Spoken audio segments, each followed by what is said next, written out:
नमस्कार, आदाब। मैं हूं अफरोज़ अंसारी और आप देख रहे हैं अब तक न्यूज़। इन सारी चुनावी दौरों के बाद मैं आज जो वोटिंग की डेट 4 तारीख रखी गई है, इनका फ़ोटो आपने मेरे सोशल मीडिया अकाउंट पे देखा हुआ। ये है बलनीत कौर जी, जो कि गांधीनगर 212 वार्ड से 212 ना, मैं सही हूँ, 212 वार्ड से निर्दलीय लड़ रही हैं।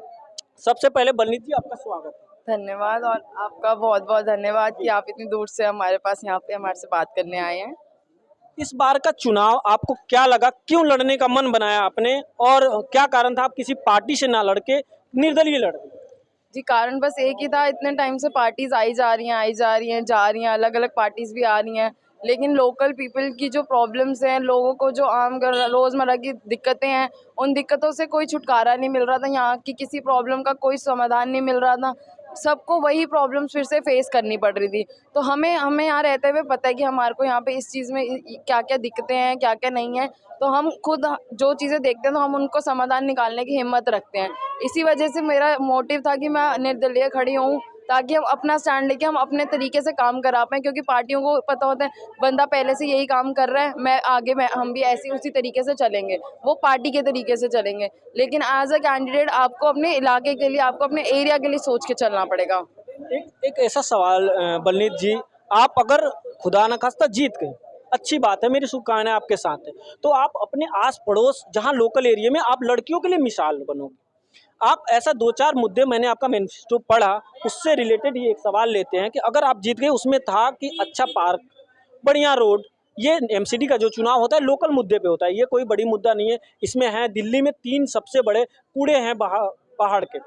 लेकिन 15 सालों में जो सरकारें थी बीजेपी के, उन्होंने क्या करा जो वो आज तक कुछ नहीं हो पाया? आपको उसमें क्या लगा, आप क्या करेंगी ऐसा जो वो साफ हो पाएगा? जी बिल्कुल, यहाँ पे सबसे पहले तो सीसीटीवीज़ इंस्टॉल्ड होने चाहिए, लेडीज़ की सेफ्टी के लिए सबसे पहली बात, क्योंकि हर एक बंदा यही बोलता है, हर वुमेन की यही मेन प्रॉब्लम यही होती है कि हम निकलते हैं, हमारे पास कोई सेफ्टी नहीं है, कुछ नहीं है, नालियाँ यहाँ की बंद नहीं है। हम बोलते हैं 3 बड़े पहाड़ हैं, वो सबको हाइलाइटेड दिखते हैं कि 3 बड़े पहाड़ हैं यहाँ पे, लेकिन यहाँ के जो इलाकों में छोटे-छोटे कूड़े के पहाड़ हैं, जहाँ पे लोग रहते हैं, मेन प्रॉब्लम तो बड़े पहाड़ तो अलग जगह पे है, वहाँ पे लोग ऐसे रह नहीं रहे। लेकिन जहाँ इलाकों में लोग रह रहे हैं, जिसकी वजह से उनको बीमारियां हो रही हैं, सबसे पहले उनको हटवाना बहुत ज़रूरी है। नालियाँ बंद कराना, यहाँ की नालियाँ आज तक बंद नहीं हुई, किसी काउंसलर को इतने साल नहीं लगते नालियाँ बंद कराने में। यहाँ पे काफ़ी ज़्यादा समस्याएं बलनीत हैं। जी, एक सवाल मेरा, दिल्ली जो है नशे में डूबा हुआ है, क्या हम बलनीत जी से ये उम्मीद रखें, अगर ये यहाँ की सीट जीतती हैं तो अब पूरी दिल्ली के तो नहीं कर सकती, लेकिन अपने एरिया को नशा मुक्त जरूर बनाएंगे? जी बिल्कुल, अब हमारी सरकार ने नशों पे, वाइन्स वगैरह पे 50% ऑफ कर दिया, by one get one. Punjab को तो हम नशा मुक्त करा रहे हैं, लेकिन भारत को हम नशा युक्त करा रहे हैं। ऐसा तो ये क्या, इससे क्या वो मैसेज देना चाहते हैं लोगों को? एरिया में घूम रहे हैं बलनीत जी, सबका इंटरव्यू ले रहे हैं, सारे कैंडिडेट लगभग, बीजेपी, आम आदमी पार्टी, कांग्रेस, सबका। आप दूसरी मेरी कैंडिडेट हैं जो निर्दलीय लड़ रही हैं। आप में से किसी ने भी ये सवाल नहीं करा कि ना तो आपके उसमें है कि हम एजुकेशन पे ऐसा फोकस जी देंगे बिल्कुल। जो पीछे कोई नहीं करा था, हमें दूसरा जी कोई मुद्दा, जब हमारा घर, हमारा परिवार पढ़ा लिखा होगा, सब कुछ अपने आप ठीक हो जी जाएगा। बिल्कुल, एजुकेशन इज़ मस्ट। हम खुद बोलते हैं कि यूथ अगर पॉलिटिक्स में आएगा, सब कुछ, अब हर चीज़ में एक्सपीरियंस मैटर नहीं करता। कई जगह पे एक्सपीरियंस मैटर करता है, लेकिन कई जगह पे आपकी नॉलेज मैटर करेगी। और रही बात, हम जैसे बोलते हैं, मेरे आप मैनिफेस्टो में भी देखोगे, मैं आपको दिखा सकती हूँ अभी, मैंने उसमें मेंशन करा है कि बच्चों के लिए लाइब्रेरी बनाई जाएगी, जो कि एमसीडी के अंडर आती है, लेकिन आज तक किसी काउंसलर ने किसी इलाके में कहीं नहीं बनी गई। क्योंकि मैं खुद मेडिकल स्ट्रीम से हूँ, मुझे पता है अगर किसी को यहाँ पे नीट की, जेई की ट्यूशन्स लेनी है तो उनको यहाँ पे इजीली नहीं मिलती। तो उस चीज़ के लिए बच्चों के पास अगर पढ़ने के लिए मैटर नहीं होगा, मटेरियल नहीं होगा, बुक्स नहीं होंगी, तो वो नहीं पढ़ पाएंगे। यहाँ के बच्चे जो खासकर कैलाश नगर के, यहाँ पे पूरी शिक्षा व्यवस्था जर्जर है, ना तो यहाँ पे कोई लेडीज लाइब्रेरी है, ना बॉयज लाइब्रेरी, कोई भी लाइब्रेरी नहीं है। तो क्या आपसे उम्मीद रखा जाएगा, अगर आप ये सीट जीतती है तो अगले कुछ दिनों में, एकदम से तो कुछ नहीं होता, जीतते जीतते आपके हाथ में जो कुछ आएगा, तो एक जरूर हमारी तरफ से, एक युवा नेता आप होने के कारण आपसे मैं ये बात पर्सनली बोल रहा हूँ कि एक लाइब्रेरी जरूर आएगा आपके जी, मैनिफेस्टो में? जी बिल्कुल, मैंने सबसे पहला पॉइंट यही प्राइमरी स्कूलों का नवीनीकरण। एज़ आप जानते हो यहाँ पे स्कूलों का क्या हाल है, और गवर्नमेंट स्कूल में बच्चे कैसे पढ़ रहे होते हैं, उनकी मिड डे मील्स का क्या सीन है। और मेन बात लाइब्रेरी का तो मैंने मेंशन करा ही है कि लाइब्रेरी आनी चाहिए यहाँ पे। हमसे बात करने के लिए बलनीत जी बहुत बहुत शुक्रिया। हम कुछ लोगों से बात करेंगे, मिलते हैं फिर 7 तारीख के बाद। आपको बधाई पहले से दूंगा कि मैं सही से मिलूं, आके मिठाइयाँ खाऊं, जीत की। जी बिल्कुल। सर आपने वोट दिया? जी इसको हटाइए, उंगली दिखाइए वहां पे। आपका मुद्दा क्या था वोट देने का इस साल? मेरा मुद्दा तो गली में जो है कूड़े की जो पहाड़ है गलियों सब में जो लगा हुआ है, साफ सफाई नहीं होता, गली का बहुत जर्जर हाल है गलियों से। 15 सालों से जो सरकार थी एमसीडी में बीजेपी की, क्या उनसे आप जब दिए थे वोट, एक बार में तो गलती हो जाती है चलो, दूसरी बार, तीसरी बार, 3 बार कोई गलती नहीं करता ना। तो जिस आप कैंडिडेट को वोट दिए थे ये बात उनसे पूछते ना, बजाय कैमरे को बोलने के बजाय। जी कैमरे पे उससे भी कई बार कंप्लेंट भी किया है, लेकिन सुनवाई नहीं होती। तो किसके आप पास ऐसे लोगों को चुनते हैं क्यों जो आपकी ना सुने? सर इसमें एक कारण था, हम भी कंप्लेंट करके आए थे नाले के पत्थरों के लिए, जिसमें कि मैं 2 बारी 3 बारी गया तो वो उनका कहना ये था कि हमारे पास फंड नहीं आ रहा है। तो अब इस चीज़ के लिए तो ये जो ऊपर के लोग जो बड़े बड़े नेता हैं, हम तो बहुत छोटे आदमी। तो आप उनसे ये सवाल करते ना कि हमने तुम्हें जीत के आगे भेजाया है इसी चीज के लिए ना कि फंड अरेंज करो, कि हम ही, अगर वो फंड हम ही अरेंज करेंगे तो हम ना लड़ जाएं कॉर्पोरेशन। सर ऐसा होता है, बड़े बड़े नेता होते हैं और इनके नीचे बहुत कार्यकर्ता होते हैं। सुन लीजिए पहले हमारी बात, पर हमारी बात वहाँ पे नहीं सुनी जाती है, तो इस वजह से हम लोग निराश होकर के अपने घर आकर के दोबारा बैठ जाते हैं कि ठीक है भाई, अब जो होगा, जो सबके साथ है वो हमारे साथ है। इस बार किसको जिता रहे हैं? इस बार तो जो जीतेगा वो तो जीतेगा ही जीतेगा। की बात बता दीजिए। नहीं बता देंगे, बदलाव है। बदलाव है ना। सर सबसे आप अपना नाम। मेरा नाम वजीर सिंह है जी। जी आपने वोट कर दिया? बिल्कुल कर दिया। आपका मुद्दा क्या था? मेरा मुद्दा यहाँ सबसे बड़ा मुद्दा यही है, आपके सामने ही है मुद्दा, तो बिल्कुल सामने खड़ा हुआ मुद्दा, देख लीजिए। हाँ देखिए, सड़कें देखिए कहाँ कहाँ टूटी है। 50-50 में सड़कें नहीं बनती है। नई दिल्ली में आके देख लिए, हर 2-3 साल में सड़कें बन जाती है। वहाँ कहाँ से फंड आ जाता है अभी? यहाँ ईस्ट दिल्ली में क्यों नहीं फंड आता? हमारे गांधी में फंड क्यों नहीं आता? वहाँ नई दिल्ली में तो फंड आ जाता है तुरंत। वही आम पार्टी हो या जो ही पार्टी हो, फंड वहाँ तो सारा लगाती है। हमसे इनकम टैक्स और वैट जीएसटी लेकर वहाँ फंड लगा रही है। हम क्या पागल लगे यहाँ पर? यहाँ पे तो एक और दे रहे हैं, हम जीएसटी दे रहे हैं। आप दिखाइए, एक बंदे की 20,000 इनकम है महीने की और 20% टैक्स दे रहा है जीएसटी। कम 4,000 रुपया महीना बंदा जेब से दे रहा है। अब ले क्या रहे हैं यहाँ पर? सब इनकी गालियाँ ले रहे हैं, इनके हाथ पैर जोड़ रहे हैं, इनके आगे पीछे घूम रहे हैं। उस 4,000 रुपये महीना दे रहे हैं। बोलो, एक 20,000 मिनिमम तो कोई कमा रहे हैं ना, और 50,000 रुपये साल का बैठता है। 5 साल में इतना, हमसे 3 लाख रुपये खा लिया इन्होंने। हमारे लिए किया क्या इन्होंने, बताइए? सर इस बार एक सवाल और घूम रहा हूँ, दूसरों से बात करने का मौका मिला है। दे रहा कि नहीं दे रहा? आप छोड़िए, 20,000 मिनिमम एक बंदे की कमाई है और 20% टैक्स है। 4,000 रुपया, 48,000 रुपया साल का। 5 साल में इन्होंने 2.5 लाख रुपया ले लिया। 2.5 लाख में हर बंदे से 2.5 लाख के करोड़ रुपये हमारे से खा लिया है। क्या दिया इन्होंने? बचपन से हम इन नालियों में देख रहे हैं, नालियाँ ही नालियाँ, खत्म ही नहीं हो रही नालियाँ। बताओ, ये तो एक सवाल ये तो बिहार से ही बदतर हो गया हमारा दिल्ली। और ये इसको ये हांगकांग बनाने जा रहे हैं, सिंगापुर बना रहे। कब बनाएंगे सिंगापुर? सर क्या कारण है? एमसीडी चुनाव ये ना तो मुख्यमंत्री ना हो प्रधानमंत्री की चुनाव नहीं होती, ये वैसी चुनाव होती है जैसे गाँव में प्रधानी की चुनाव होती है। लेकिन इस चुनाव में भी बड़े बड़े चेहरा उतर के आए हैं, इसका वजह क्या है? वही तो मैं कह रहा हूँ, ये मोदी क्यों कर रहे हैं? मोदी ने थोड़ी नालियाँ सड़कें बनवानी है। ये मोदी का प्रचार किस लिए कर रहे हैं? ये केजरीवाल का प्रचार किस लिए कर रहे हैं? केजरीवाल ने क्या कर दिया? कौन सा नया फ्लाईओवर बना दिया? कौन सा नई सड़कें बना दी? कौन सा पार्क नया बना दिया? बता दिए। वो साला बसों के अलावा और कुछ काम ही नहीं कर रहा है ये। लेकिन सर बसों वाली जो योजना थी वो 15 साल पहले आपने देखा होगा, आप मेरे से बड़े हैं, शीला दीक्षित की जब सरकार हुआ करती थी तो रक्षाबंधन के दिन शीला दीक्षित सारे बहनों के लिए फ्री बस सेवा देती थी। तो ये तो उनकी योजना थी ना। ये बस सेवा नहीं है, वोट सेवा है। ये बस हमारे आम लोगों के तो वोट लेना ही चाहते। ये वोट सेवा हो रही है और कुछ नहीं आ रहा। आम लोगों की भलाई नहीं हो रही। सारा पैसा बसों के घाटे में जा रहा है और सारा पैसा उनके यहाँ जा रहा है, जल में जा रहा है। बाकी कहीं नहीं लग रहा है पैसा, सारा पैसा यहीं दिए जा रहे हैं। अभी तक बताइए, बैटरी की बसें क्यों नहीं चली? इंग्लैंड में आज से 50 सालों से चली है। हम क्या 50 सालों में अपनी बैटरी की बसें भी नहीं चला पाए? बताइए, 50 सालों के हम बैटरी की बस भी नहीं बना पाए। और ये इधर उधर घूम रहे हैं, कभी गुजरात जा रहे हैं, कभी पंजाब जा रहे हैं। दिल्ली में आके बसें तो चला दे एक बारी, हम इसका वोट सारे दे देंगे, सब वोट दे देंगे। एक बार ये पोल्यूशन तो हटा दे। कभी कह रहे हैं पंजाब से आ रहा है पोल्यूशन, कभी कह रहे हैं यहाँ से आ रहा है, पराली से आ रहा है। फिर पंजाब में तो गवर्नमेंट होगी, क्यों नहीं पोल्यूशन हटा? भाई हमें बेवकूफ बनाया। पंजाब में भी तो आम आदमी। आप बताइए, स्तनदा जैन मंत्री बन के वहाँ जेल में तनख्वाह ले रहा है। कोई बंदा देख रहा है जेल में तनख्वाह लेता? कोई फाइलें क्लियर करता है जेल में? पहली बार बेवकूफ बना रहे हैं। ये बताइए, जेल में कोई तनख्वाह लेता है? आपको, हमारे को, किसी को जेल हो जाए, क्या हमें तनख्वाह मिलेगी जेल में बैठकर? पहली बार एक ऐसा प्रदेश दिल्ली, जहाँ पे जेल मंत्री ही खुद जेल में है, जहाँ के अब जब जेल मंत्री खुद जेल में होगा फिर आम जनता का क्या होगा? जी सर बोलिए। वही तो मैं कह रहा हूँ, ये चाहते हैं क्या? क्या सबको जेल में भेज के वहाँ मसाज कराना चाह रहे हैं क्या? हमें हम सबकी मसाज कराना चाह रहे हैं क्या? हम सबको जेल में भेजकर ये मसाज का नया इन्होंने शगुफा छोड़ दिया।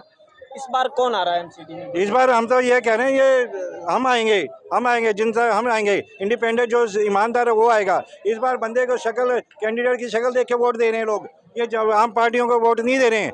बलनीत कौर एक ही सीट पे लड़ रही हैं पूरी दिल्ली में, एक ही सीट पे ना, ये सीट मानिए ये जीत गई, ठीक है। उसके अलावा आप बताइए कि दिल्ली में किसकी सरकार है? दिल्ली में अभी मिली जुली दिख रहा है, हमें तो मिली जुली दिख रहा है। तो क्या बलनीत कौर आपकी घर की बेटी मानिए किसी और की, आप उनसे कुछ अपील करना चाहें, कुछ उम्मीदें जताए हों कि ये मेरी घर की अपनी बेटी है, इससे कुछ बात बोलना हो, अगर जीत जाती है इस सीट को तो कल को ऐसा अपील कुछ बताइए कि ये खरा उतरेगी इस उम्मीद पे? भाई हमारी उम्मीद है, जब तो खड़ी हुई है, जब तो हम इनको सपोर्ट कर रहे हैं, उम्मीद के मुताबिक तो काम कर रही है, सड़कें घूम रही है, बिना किसी से फंड लिए, कि ना उद्योगपति है, बिना किसी से पैसे मांगे, खुद सेवा में लगे हुए हैं। किस लिए लगे हुए हैं? घर से पैसे लगा किस लिए लगे हैं? बदलाव जरूरी है सर। ये वोटों से सेवा हो रही है, यहाँ कोई पैसों की सेवा नहीं कर रहा, वोटों से सेवा हो रही है। यहाँ देख लो वो थालियाँ, हल्दीराम की थालियाँ खा रहे हैं लोग, वो क्या वो सेवा करेंगे हमारी? जो घर घर जाके हल्दियाँ बांट रहे हैं। जी हमारे साथ एक औरत है, हम इनसे भी बात करेंगे। थोड़ा सा इधर आइए, कैमरे में थोड़ा सा पीछे आ जाइए। जी आप अपना नाम बताइए। अनीता रानी। अब वोट दिया आपने? थोड़ा कैमरे को दिखाइए, उंगली दिखाइए जिस वोट में, अरे जी वोट। जी आपका मुद्दा क्या था इस बार का वोट में कि हाँ इस आदमी को वोट दूंगी तो मेरा ये वाला काम हो जाएगा? क्या मुद्दा था? काम अपने घर की बेटी है और यही करवाएंगी, कोई और तो कोई सुनता ही नहीं है। आपने बलनीत कौर को सीधा सीधा वोट दिया, आप इनसे क्या उम्मीद लगा के दिए हैं वोट की? ये मेरी बेटी है, कल को मेरा ये काम होगा तो कहीं और नहीं जाना पड़ेगा, ये करवाएंगे, यही करवाएंगी। अगर कल को ये नहीं करवाती, पूरी उम्मीद है इनसे हमारी। कल को नहीं करवाती है फिर हम इनको देखेंगे, करवाएंगी तो जरूरी है। जी जी सर, हम बात करेंगे, हम बलनीत कौर के पापा जी हमारे साथ हैं, इधर आ जाइए सर। इनको कैसे जेहन में आया ये बात कि इस बार एमसीडी इलेक्शन में अपनी बेटी को खड़ा करें? हालांकि जहां तक मेरा सवाल है, पिछले इनका मैंने पूरा बायोडाटा बात किया, उसके बाद ही इनके पास है, ये कांग्रेस के बहुत ही बड़े समर्थक थे। सर अगर मैं गलत हूं तो सही कीजिएगा मुझे, लेकिन इस बार इन्होंने खेल बदल दिया है। अब क्या वजह है, उसका वजह हम इन्हीं से पूछेंगे। सर सबसे पहले सर, नाम बताइए। मैं आरडब्ल्यू का चेयरमैन बोल रहा हूँ जी मेरा नाम चरण सिंह है। और मैंने ये मुद्दा अचानक हमारी आरडब्ल्यू ने पकड़ा है कि भाई खानदानी सीट जेंट्स हो तो सुंदर शर्मा और लेडीज हो उसकी वाइफ। तो क्या था, हमने उनको कहा भी था, लवली जी को कहा भी था कि आप कुछ चेंज कीजिएगा। क्या आपकी बेटी लोगों के उम्मीदों पे, जो सारे लोग उम्मीद जता के आज हमने देखा इस पोलिंग बूथ पे कितने भीड़ बढ़ी है, इन उम्मीदों पे खरा उतर पाएंगे? हम उससे ज़्यादा उम्मीद करते हैं। वो कहते हैं कि एक के साथ एक फ्री, हम कहते हैं एक के साथ दो फ्री। एक के साथ दो फ्री का मतलब सर? मतलब ये है कि एक काउंसलर अगर वो बेटी जीतती है तो उनके साथ दो और काउंसलर उनके साथ जुड़ेंगे, और बाकी पब्लिक तो है ही है जो हमारे साथ जुड़े हुए हैं, जो तन मन धन से लगा रहे हैं, जो मेरी कमर पे हाथ रख रहे हैं, वो भी काउंसलर है। आप इतने बड़े कांग्रेस के समर्थक थे, क्या कारण था कि कांग्रेस को छोड़ना पड़ा? आपने कांग्रेस से क्यों नहीं अपील की कि सीट दो, हमारी बेटी को टिकट दो, हम लड़वाएंगे? हमने क्या, कई लोगों ने करी है, मेरे अकेले से नहीं, लोगों ने भी करी है, और लोगों ने ही उठाया है कि ये एक खानदानी सीट बन रही है, इसको हम उठाओ। हमने उठाया है, पर उनको उनके कानों में जू नहीं रखती। अब कान जू रच जाएगी जो अब लोगों ने किया है ये काम। अब पार्टी से ही अगर आप कहो, उनके खुद के ही कार्यकर्ता थे, इतने लोग कि काफ़ी ज़्यादा डिजर्विंग लोग थे जिनको छोड़ के उन्होंने दूसरे लोगों को टिकट दिया। हमारी बात लवली साहब से भी हुई थी, इस बारे में हमने वहाँ पे भी बात करा था कि एक शख्स से कैलाश नगर में जिनकी बेटी लड़ रही है बलनीत कौर, वो पहले कांग्रेस के बहुत बड़े समर्थक थे। क्या कारण था कि वो उनको टिकट ना देके आप किसी और को दे गए? इसी बात पे क्या तो इसीलिए रह गया ना, ये इस कारण वो पूंजीपति हैं, हम सेवादार। हाँ, हम सेवादार हैं, क्षेत्र में कार्यकर्ता हैं, हम चाहते हैं बदलाव। तो आपने इतनी सी कम उम्र की युवा पे इतना बड़ा बोझ देने का कैसे सोच लिया? ये सोचा जी, बच्ची पढ़ी, हाँ खड़ी उतरेंगी, पढ़ी लिखी हैं, होनहार हैं, और क्या नाम हार्ट का कोर्स कर रही हैं, डॉक्टरी का। सर लेकिन राजनीतिक ना बड़ी गंदी चीज़ है। गंदी चीज़ नहीं होती है, गंदी राजनीति को बना दिया जाता है। कुछ लोग गंदे आके उसमें राजनीति को क्या नाम है गड़बड़ कर देते हैं। क्या लग रहा है 7 तारीख को बने दिए थे मोदी साहब ने भी अपील की है कि आप युवाओं को आगे करिए, उनको राजनीति में आना चाहिए। इस बात का सर हमें खुशी है, ये सबसे कम उम्र की एमसीडी में अब की बार निर्दलीय कैंडिडेट है। मैं आपको बता रहा हूँ, मैं कर रहा हूँ वो बीजेपी वाले युवाओं को कितनी मोदी की बात मान रहे हैं? कुछ युवा को खड़ा किया, बोलो बताइए। फिर एक प्रधानमंत्री अपील कर रहे हैं कि युवाओं को आगे लाइए राजनीति में, इसको सच्चा सुच्चा बनाइए, इसको सेवा की भावना से लीजिए। किसने माना उसको? किसी ने नहीं माना, और हमने इसी बात को अपील करते हैं, इसीलिए हम इनको सपोर्ट कर रहे हैं। मोदी जी अपनी जगह बहुत ठीक है, मोदी जी अपनी जगह ठीक है, पर क्या करें, कुछ जो नीचे जो स्तर के जो नेता जो हैं वो लोग थोड़ी सी बहुत बड़ी बड़ी गलतियां कर देते हैं। मोदी जी अकेले तो पूरे देश को मतलब कि एक एक प्रधान को या एक एक मतलब कि विधायक जी को या एक एक सांसद के पास तो मतलब कि जा करके बैठेंगे नहीं, या निगम पार्षद के पास नहीं, हाँ जी आपका क्या काम रह गया है। वो अपनी जगह पे हैं, और एक जो क्षेत्रीय चुनाव है उसमें बदलाव होना जरूरी है। 5 साल हो गए जो निगम पार्षद हैं, एक भी बार किसी मोहल्ले में कहीं कोई मतलब नहीं, कोई जानता ही नहीं कि कौन है निगम पार्षद नहीं है। आए हैं वो। सारा व्यवस्था देख लो, गली का वही हाल है बिल्कुल। तो इस बार बदलाव जरूरी है ना? बिल्कुल है, और बदलाव हो रहा है, हो गया समझ लो। 7 तारीख को कौन आ रहा है? बिल्कुल आम आदमी पार्टी आएगी, बिल्कुल आम आदमी पार्टी हाँ हाँ। लेकिन लोग तो बोल रहा है कि केजरीवाल ने दिल्ली को नशे में डुबा दिया है। उठाइए जरा, बात कीजिए हमसे। नशे में डुबा दिया है, नशे में डुबाया है, गली गली में ठेके खुलवा दिए। बात करने दीजिए इस गली में कहाँ ठेका बताना। प्लीज बात करने दीजिए 2 मिनट। जी पहले 10-12 ठेका हुआ करते थे। हम अपने मोहल्ले की बात कर रहे हैं, हम पूरी दिल्ली की बात नहीं कर रहे हैं। यहाँ पहले कई जगह ठेका हुआ करता था, एक ही जगह ठेका है, वही कांग्रेस के टाइम से जो ठेका है वही ठेका है। वो भी 4 ठेके और बात पूरी करने दीजिए। पहले वाले एक सेकंड, बात करिए। बात तरक्की की, प्रगति की होनी चाहिए, किसी की बुराई करने से नहीं होता है। आम पब्लिक को दिख रहा है कि कहाँ पे क्या हुआ। आम की ले लो, पहले हॉस्पिटल में जाते थे ना, पूरी दिन भर इलाज में डॉक्टर को दिखाने के बाद 2-3 दिन के बाद आता था, दवाई नहीं मिलती थी। आज मैं 4 दिन पहले गया था, पूरे परिवार गया था, 10 बजे दवाई लेकर के डॉक्टर को दिखा करके सब कुछ करा के 10 बजे घर वापिस आ गए। आज पहली बार गया हूँ 5 साल में। आप रुक, इन्होंने बोला कि उन्होंने जगह जगह के ठेके बंद करा के एक जगह पे ठेका खोल दिया, ठीक है। एक जगह पे 50% ऑफ कर दिया, बाय 1 गेट 1 कर दिया। एक जगह पे इन्होंने 10 ठेके बंद करा के 100 ठेके वाली भीड़ तो एक जगह पे कर दी। ये कैसे कराएंगे नशा मुक्त? पूछिए जरा इनसे। मेरा सवाल आपसे, सर आप समझे नहीं मेरी बातों को। केजरीवाल जी दिल्ली में आए, दिल्ली को नशे का केंद्र बना दिया, उस पे आप कुछ कहेंगे? ये बात बताइए हमको। देखिए, नशे का केंद्र होता है ना बिहार में। पूछिए सिंगापुर में ऐसा होता है? नहीं, इनका पूछिए सिंगापुर में ऐसा ही होता है क्या? एक के साथ एक दारू फ्री मिलती है? अपना बात कहने का बिहार में नशाबंदी है, ठीक है, बिहार में नशाबंदी है, सब कुछ बंद है। देख लो आज डेट में क्या है। सर मैं वहीं से हूँ, मैं उसी प्रदेश से हूँ, बताइए।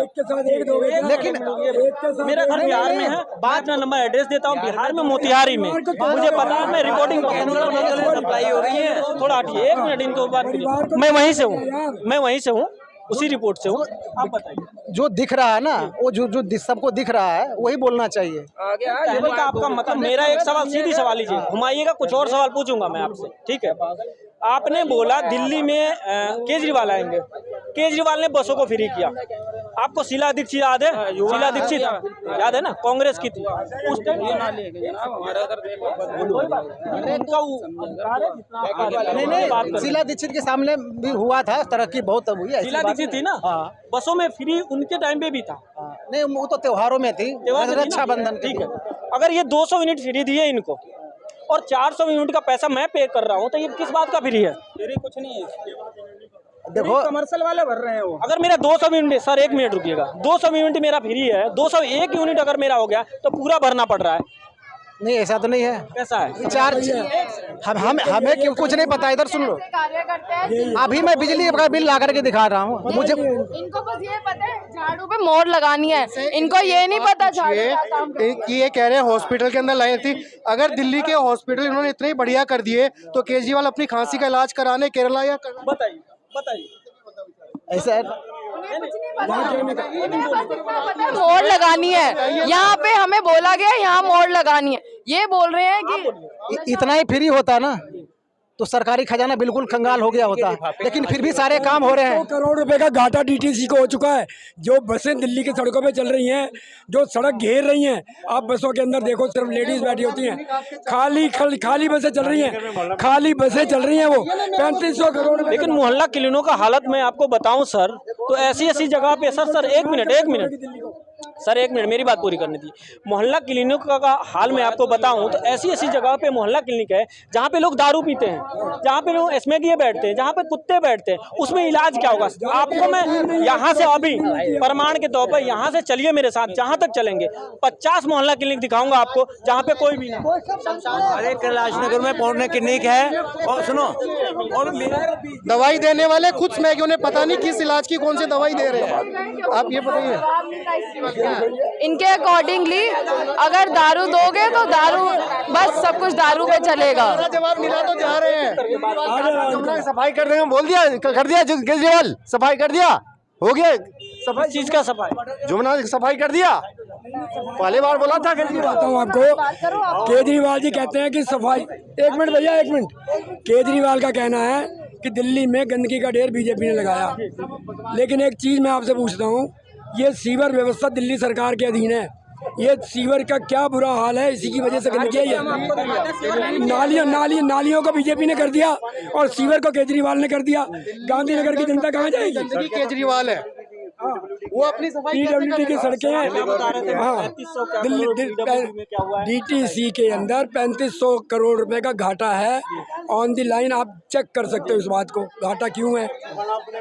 उसके बाद हम लोग GST देते हैं लाखों रुपए, वो बात इन लोगों को बताइए ना, वो बात कितने परसेंट है वो जानना है। ये दिल्ली के एक लोगों को थोड़े दिनों के लिए मूर्ख बनाया जा सकता है। आपने देखा अभी उत्तराखंड में चुनाव हुआ, उत्तर प्रदेश में, गोवा में, अब गुजरात में भी हो रहा है, हिमाचल में भी हो रहा है। जो ये मुफ्त की जो यहाँ पर दी गई, दिल्ली वाले एक बार बातों में आ चुके हैं, अगले चुनाव में इनको मुंह की चटाएंगे और इन्हें बताएंगे कि किस तरह ऐसा होगा नहीं, मैं बताता हूँ। दिल्ली की प्रमुख समस्या ये नहीं है, दिल्ली की प्रमुख समस्या है कि दिल्ली में दिल्ली का वोटर कम है, यहाँ प्रवासी वोटर ज़्यादा है जिनको मुफ्त में चाहिए और वो उसका वोटर है, इसलिए वो उसको वोट दे रहे हैं। ये दिल्ली के लोगों को समझदारी दिखानी होगी कि वो ऐसे मुफ्त के लालच में ना आए और अपने जो कारीगर हैं, मजदूर हैं, उनको भी इस बात के लिए सचेत करें और समझदार बनाएं। क्योंकि दिल्ली में कुछ दिनों में ऐसा होने वाला है, आसाम के अंदर एक बार असम गण परिषद की सरकार बनी थी, स्टूडेंट्स की पार्टी थी वो, और वहाँ की बड़ी बड़ी राष्ट्रीय पार्टियों को उन्होंने उखाड़ दिया, उन्होंने लोगों को लालच दिया, सब कुछ दिया, और जब वो लोग सत्ता में आए तो ऐसा लगता था भयंकर उनको बहुमत मिला, और सरकार जब उनकी बनी तो लगता था कि दोबारा सरकार आएगी नहीं किसी और की। और आज क्या हाल है, उस पार्टी को एक सीट मिलना मुश्किल है। यही हाल एक दिन दिल्ली में केजरीवाल का होने वाला है। ये चाहते हैं यूथ पॉलिटिक्स में ना आगे, यूथ नशे में जाए, इसलिए ये सब हो रहा है। कहीं यहाँ इस सीट से ऐसा तो नहीं लग रहा दूसरी पार्टियों को बलनीत कौर से डर है? नहीं, बलनीत कौर से डर इसलिए है कि बलनीत कौर जनता की नुमाइंदगी कर रही हैं, ये RWA की तरफ से खड़ी हुई हैं, इन्हें किसी पार्टी से कोई मतलब नहीं लेना, इन्हें मतलब है क्षेत्र का हित किसमें है, गांधीनगर वार्ड कहाँ से कैसे भलाई होगी गांधीनगर वार्ड की। लेकिन सर विपक्ष तो करी, वो कच्ची खिलाड़ी, वो क्या जानती है राजनीति? कच्चे खिलाड़ी का सवाल नहीं है, सवाल नहीं है, ये चुनाव जो है स्थानीय मुद्दों का चुनाव है, ये कोई पार्लियामेंट का चुनाव नहीं है। लेकिन सर लड़ा तो जा रहा है ऐसे ही ना कि पार्लियामेंट, बड़े बड़े चेहरे उतर है। परसों की मैंने रैली करा था, पीयूष गोयल आए थे, उनकी रैली का मेरे पास इंटरव्यू है उनका। चुनाव बेशक लड़ा जा रहा है, कोई प्राइम मिनिस्टर के चेहरे पे वोट मांग रहा है, कोई CM के चेहरे पे वोट मांग रहा है, लेकिन दिल्ली वालों के चेहरे पे कोई वोट नहीं मांग रहा। जो दिल्ली वालों के चेहरे पे वोट मांग रहा है वही जीतना चाहिए। तो क्या 7 तारीख को बलनीत कौर आ रही है यहाँ से? अब ये तो 7 तारीख को रिजल्ट नहीं, मैं नहीं बता सकता हूँ इस बारे में। 7 तारीख को जनता ने क्या किया, जो भी फैसला। कौन आ रहा है सर? नहीं बता सर कैमरे पे, और बताना भी नहीं चाहिए। नहीं बताइए ना। बिल्कुल नहीं बताऊंगा मैं। आपका मुद्दा क्या था? मैं RWA का अध्यक्ष हूँ यहाँ का, और मेरा काम ये है कि क्षेत्र का भला कहाँ पे है। आप अपने कैंडिडेट को तो सपोर्ट कर ही सकते हैं सर। मैं तो सपोर्ट कर ही रहा हूँ संतावना के लिए। तो अभी मैंने अभी तो बोला कि गांधीनगर में जो मुद्दे हैं स्थानीय हैं, और सबसे बड़ा मुद्दा यहाँ की सफाई व्यवस्था का है, कूड़े का। 15 सालों में तो सफाई तो हो रही थी, जब भी तो 15 साल से बीजेपी थी सर। बीजेपी की सरकार 15 साल से आ रही थी, उसका कारण सफाई होना नहीं था, उसका कारण पिछली बार आपने देखा होगा उन्होंने अपने सारे लगभग निगम पार्षदों के टिकट काट दिए। नए चेहरों को सामने लाके उन्होंने ये कहा जनता को भरमाने के लिए कि अब ये नए लोग हैं, ये काम करेंगे। पहले वालों के टिकट क्यों काटे? क्योंकि उन्होंने काम नहीं किया। तो जनता ने सर इससे गिरी हुई क्या बात हो सकती है कि कॉरपोरेशन का चुनाव भी हिंदू मुसलमान पे लड़ा जा रहा नहीं, ऐसा कहीं भी नहीं, हमारे यहाँ कहीं है सर।